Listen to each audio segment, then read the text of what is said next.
Kasalanan ko bang kaya kong bigyan siya ng pera? Pakuyabang mo naman. Bakit ba yung nagbigay ng pera nung nakaraan? Actually, oo, wala namang iba eh. Kasi hindi mo naman kaya magbigay ng pera sa kapatid mo. Kung ano mang bago nakikita niyo sa kapatid niyo, ako may bigay niyan. Oo. Di mo alam, ini-spoiled mo kami na naapektuhan. Pare, sinisira mo yung pamilya namin eh. Di tol, hindi naman kasi kailangan ng luho, di ba? Hindi naman kailangan. Hindi na, bigyan natin. Bibigay. Uy, gogi. Hello sa inyo guys. So ngayon, nagbabasketball sila boss. Tapos may nanggugulo dito. Tol, huwag na manggulo. Ayaw. Bakit? Hindi Ang naman pa, neighbors ka. Tol, hindi nga eh. Gabi na oh. Manggugulo ka pa eh. Ano na naman trip mo? Kaya ako andito, may ibibigay lang ako sa kapatid ko. Walang kapatid dito. Huwag kang ano. Walang kapatid dito. Ay, si Smurf, yung kapatid nila, yung future nun, ampunin ko na pala siya.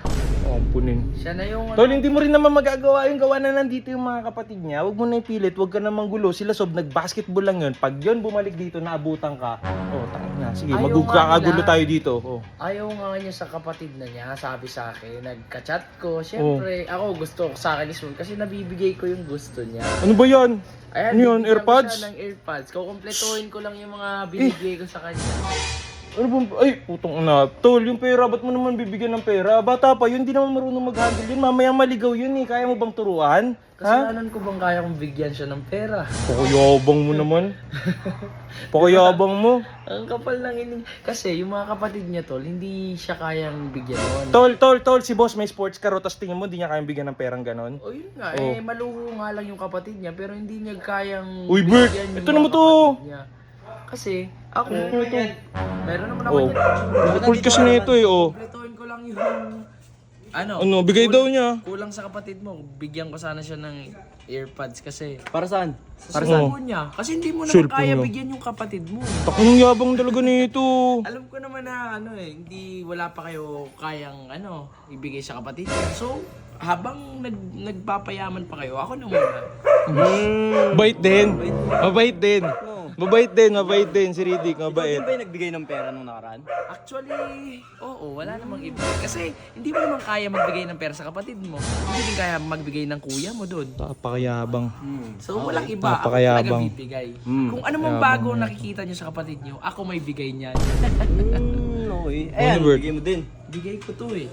Kasi nagre-request sa akin, sabi sa akin, Kuya, Riddick, bigyan mo naman ako ng nito. Kasi hindi nyo daw binibigay. Oo, hindi namin. Kasi ayaw namin ng spoil. Oh, ini-spoiled. Ikaw, ini-spoiled mo eh. Nagmamargaling ka eh. Hindi naman ganun yun. Oo. Hindi nyo lang Di mo alam, ini-spoiled mo kami na naapektuhan. Kami magkakapatid. Oh. Pare, sinisira mo yung pamilya namin eh. hindi nyo lang kaya, hindi nyo pwedeng i-spoil yun. Hindi nyo lang kaya. Kaya, ayan, ako na lang. Nga pala, inaasikaso ko na yung indigency nung kapatid ko. Gogi. Tol, wag mo na ano yun yung ampun-ampun na yan. Yung indulgency. Kaya mo, sige. Ano? Kasi mas okay buhay sa akin ng kapatid niyo. Kapal mo nito. Bakit kasi kayo magkakapatid? Ang luluho nyo, pero hindi nyo mabigyan yung bunso nyong kapatid. Bigyan nyo naman, magtira naman kayo, hindi puro sarili nyo. Di tol, hindi naman kasi kailangan ng luho, di ba? Hindi naman kailangan. Hindi na, bigyan natin. Bibigay. Ako kunin. Sige. Oh, bigay. Okay din. Diba? Ang ganda. Hindi mo kaya ibigay yan eh. Sige dito Sige, na ano bibigay? Sige na. Haway, Dick. Uy, gogi. Bert. Umayos ka dito ah. Gogi. Umayos ka dito. Bert. Ayaw Dito na, naman pumasok kita na. dito. Pumasok ka na dito, Bert. Huwag ka na kung gulo, Bert. Masyado Umalis kang ka na. mayabang. Umalis ka na. Kayo, tinutulungan na oh. Umalis ka na. Akin na yung kapatid mo. Lo. Pakayabang talaga, nakakabwisit talaga tong ito. Ano, Bert? Ano nga, high blood ako, G. Ewan ko nga eh, tol eh. Ewan ko. Hindi, tol. Alam mo, sa totoo lang. Hindi, nakangasan ako eh. Hindi, wala kasi. Hindi rin natin makontrol din naman si Smurf. Hindi nyo rin naman masabihan ng maayos. So, paano gagawin natin? Wala. Hindi, tol. Hindi, try natin i-grind. Ang hirap din kasi pag sinabayan natin ito. Ewan ko guys, pag-uusapan na lang muna namin anong gagawin. Update yun ngayon. High blood?